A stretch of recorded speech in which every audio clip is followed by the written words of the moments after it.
Hello everyone, welcome to my channel. তো আজকে হলো ষষ্ঠী, তো সকলকে জানাই শুভ ষষ্ঠী। আর ভিডিওটা আমার শেয়ার করতে অনেকটাই দেরি হয়ে গেল, কারণ প্রত্যেক দিন এখানে ওখানে ঠাকুর দেখতে যাওয়া, তারপর মাঝখানে শরীর খারাপ, ওর জন্য ভিডিও এডিট করতেই পারিনি। তো শুধু পুজো যে তার জন্য শুধু আমরা সাজবো এরকম নাই, ঘর বাড়িকেও সাজাতে হবে। ওর জন্য আমাদের ঘরের জন্য 3টে বেডশিট আর পর্দা আরও সুন্দর সুন্দর অনেক কিছু নিয়ে এনে আমরা ঘরটাকে সাজিয়েছি। তো দেখো আমাদের ঘরের ফুল লুক। আমরা বেডশিটটাকে সুন্দর করে সাজিয়ে পর্দা লাগিয়ে দিয়েছি। আর আমার তো ভীষণই ভালো লাগছিলো ঘরটাকে দেখতে। তারপরে লাইট জ্বালিয়েছি, আরও ভালো লাগছিলো। তো তোমাদের কেমন লাগলো তোমরা অবশ্যই কমেন্ট করে জানিও।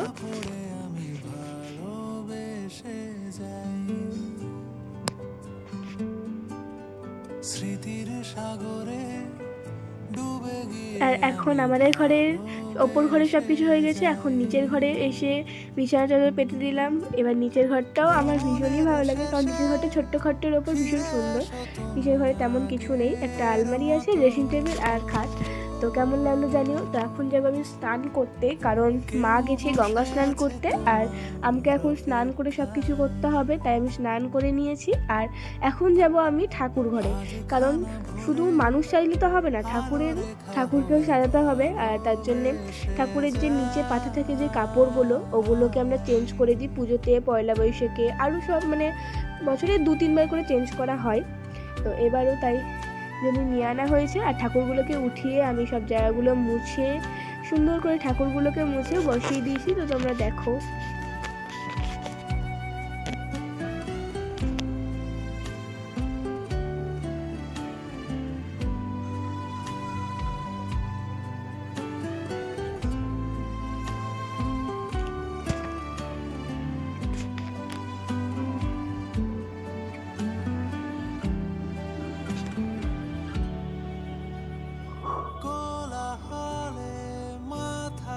তো এটা হলো ঠাকুর ঘরের ফুল লুক, মানে ঠাকুরের যে নিচের কাপড়গুলো ওগুলো বদলে পরিয়ে দিয়েছিলাম।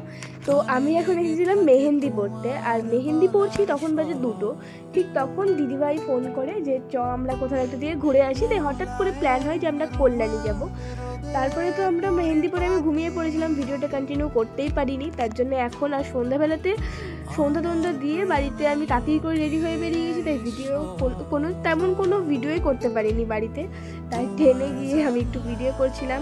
তারপর পাশে জিজু ছিল, আমার ভীষণই লজ্জা লাগছিল করতে, তাও করেছিলাম। আর এইভাবে এখন বসে বসে যেতে হবে 5-6 ঘন্টা।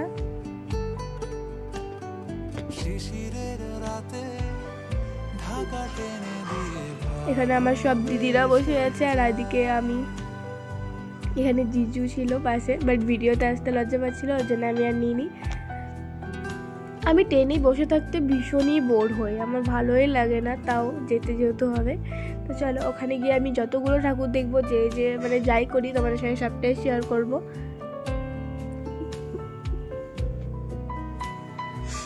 কল্যাণী স্টেশনে তো নেমে গেছি, এখন যাব আইটিআই মোড়। আমরা প্রথমেই যাব কল্যাণী আইটিআই মোড়, তারপরে আশেপাশে কিছু ঠাকুর দেখে লাস্টে রথতলার ঠাকুরটা দেখে আমরা বাড়ি চলে আসার এটাই প্ল্যান আছে। এখন কি হয় দেখি। আর কল্যাণীতে নেমে এত ভিড়, তার মধ্যে হাঁটতে হাঁটতে আসছিলাম যেহেতু মানে প্যান্ডেলগুলো দেখবোর জন্য, তার মধ্যে এই প্যান্ডেলটা চোখে পড়লো। আর এই প্যান্ডেলটা ছোট্টর উপর এত সুন্দর করেছিল, আমার তো ভীষণই ভালো লাগছিলো, তাই একটু ঢুকলাম সবাই মিলে। আর তারপরেই আমরা চলে এসেছিলাম কল্যাণী আইটিআই মোড়ে। আইটিআই মোড়ের প্যান্ডেল তো জাস্ট ওয়াও করেছিল। আমরা যে এত রাতে গিয়েছিলাম, তখন 2-3টে বাজে, তাও এত ভিড়। আমি দিদিকে বলেছি ভিডিও করতে, দিদি লোকজনের মধ্যে মানে ভিডিওই করতে পারছিল না, ওই জন্য ফোনের ক্যামেরাটা আমি নিয়ে নিলাম। আর ওখানে ভিডিওতে এত ভিড় ছিল, ওই জন্য ভিডিও করা হয়নি ঠাকুরের। আর তার জন্য আমরা বেরিয়ে ফুচকা খেয়ে নিয়েছিলাম,